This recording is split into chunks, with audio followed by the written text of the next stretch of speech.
नमस्कार दर्शकों, देवउठनी एकादशी की सभी दर्शकों को हार्दिक शुभकामनाएं। आज देवउठनी एकादशी है। इस दिन तुलसी की पूजा होती है। ऐसा माना जाता है कि जिस घर में भी तुलसी का पौधा होता है वहां यम के दूत असमय नहीं जा सकते। मृत्यु के समय जिसके प्राण मंजरी रहित तुलसी और गंगा जल मुख में डालकर निकलते हैं वह पापों से मुक्ति हो जाता है और बैकुंठ धाम को प्राप्त होता है। इस दिन तुलसी विवाह की भी परंपरा है। भगवान विष्णु की पूजा के साथ साथ तुलसी की भी पूजा होती है। आज मैं आप सभी के लिए देवउठनी एकादशी की कथा लेकर आई हूँ। कथा पसंद आए तो वीडियो को लाइक और चैनल को जरूर सब्सक्राइब करें। प्राचीन काल में एक राक्षस था जिसका नाम जालंधर था। वह बहुत ही शक्तिशाली था। उसे हरा पाना किसी के लिए भी संभव नहीं था। उसके शक्तिशाली होने का कारण था उसकी पत्नी वृंदा। उसकी पत्नी बहुत ही पतिव्रता थी। उसके प्रभाव से जालंधर को कोई परास्त नहीं कर पाता था। धीरे धीरे उसके उपद्रव के कारण देवतागण परेशान होने लगे। तब सभी देवतागण मिलकर भगवान विष्णु के पास पहुँचे और उन्हें सारी व्यथा सुनाई। इसके बाद समाधान यह निकाला गया कि क्यों न वृंदा के अस्तित्व को नष्ट कर दिया जाए। तब भगवान विष्णु ऋषि का वेश धारण करके वृंदा के पास जा पहुँचे। भगवान के साथ दो मायावी राक्षस भी थे जिन्हें देखकर वृंदा भयभीत हो गई। ऋषि ने वृंदा के सामने दोनों को भस्म कर दिया। इसके बाद वृंदा ने अपने पति के बारे में पूछा जो कैलाश पर्वत पर भगवान शिव के साथ युद्ध कर रहा था। ऋषि ने अपनी माया से दो वानरों को प्रकट किया। एक वानर के हाथ में जालंधर का सिर और दूसरे हाथ में उसका धड़ पकड़े हुए था। अपनी पति की ऐसी स्थिति देखकर वृंदा मूर्छित हो गई और जब वह होश में आई तो उसने ऋषि से विनती की कि वह उसके पति को जिंदा कर दे। इसके बाद भगवान विष्णु ने अपनी माया से जालंधर का सिर फिर धड़ से जोड़ दिया, लेकिन वह साथ ही उसी शरीर में प्रवेश कर गए। वृंदा को भगवान के इस छल का जरा भी पता नहीं चला। जालंधर बने भगवान के साथ वृंदा पतिव्रता व्यवहार करने लगी जिससे उसका अस्तित्व भंग हो गया और ऐसा होते ही वृंदा का पति युद्ध हार गया।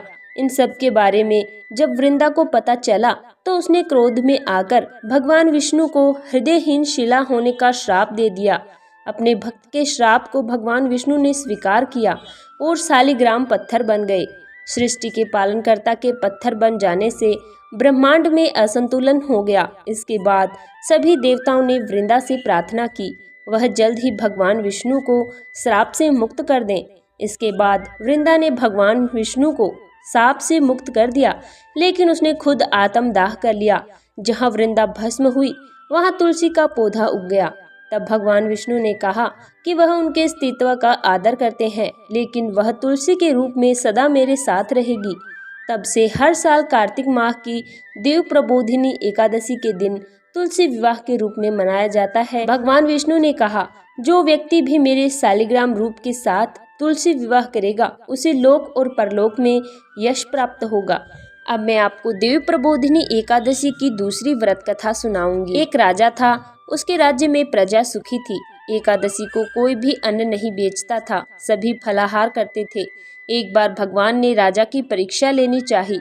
भगवान ने एक सुंदरी का रूप धारण किया और सड़क पर बैठ गए। तभी राजा उधर से निकले और सुंदरी को देखकर चकित रह गए। उसने पूछा, हे सुंदरी, तुम कौन हो? इस तरह यहाँ क्यों बैठी हो? तब सुंदर स्त्री बने भगवान बोले, मैं निराश्रिता हूँ, नगर में मेरा कोई जाना पहचाना नहीं है, किससे सहायता मांगू? राजा उसके रूप पर मोहित हो गया। वह बोला, तुम मेरे महल चलकर मेरी रानी बनकर रहो।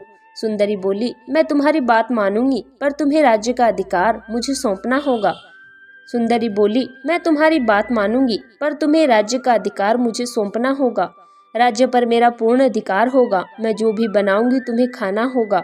राजा उसके रूप पर मोहित था, इसलिए उसने उसकी सारी शर्तें स्वीकार कर ली। अगले दिन एकादशी थी। रानी ने हुक्म दिया कि बाजारों में अन्य दिनों की तरह अन्न बेचा जाए। उसने घर में मांस मछली आदि पकवाए और परोसकर राजा से खाने के लिए कहा। यह देखकर राजा बोला, रानी आज एकादशी है, मैं तो केवल फलाहार ही करूँगा। तब रानी ने शर्त याद दिलाई, या तो खाना खाओ, नहीं तो मैं बड़े राजकुमार का सिर काट लूंगी। राजा ने अपनी स्थिति बड़ी रानी से कही तो बड़ी रानी बोली, महाराज, धर्म न छोड़ें, बड़े राजकुमार का सिर दे दें, पुत्र तो फिर मिल जाएगा पर धर्म नहीं मिलेगा। इसी दौरान बड़ा राजकुमार खेल कर आया। माँ की आंखों में आंसू देखकर वह रोने का कारण पूछने लगा तो माँ ने उसे सारी वास्तुस्थिति बता दी। वह बोला, मैं सिर देने को तैयार हूँ, पिताजी के धर्म की रक्षा जरूर होगी। राजा दुखी मन से राजकुमार का सिर देने को तैयार हुआ तो रानी के रूप से भगवान विष्णु ने प्रकट होकर असली बात बताई। भगवान विष्णु ने कहा, राजन, तुम इस कठिन परीक्षा में पास हो गए हो। भगवान ने प्रसन्न मन से राजा से वर मांगने को कहा तो राजा बोला, आपका दिया सब कुछ है, हमारा उद्धार करें। उसी समय वहां एक विमान उतरा। राजा ने अपना राज्य पुत्र को सौंप दिया और विमान में बैठकर परम धाम को चला गया। हे भगवान विष्णु, जिस प्रकार आपने राजा को बैकुंठ धाम के दर्शन कराए, वैसे सभी को कराना। कहानी कहने वाले और ओंकार भरने वाले की मनोकामना पूरी करना। धन्यवाद।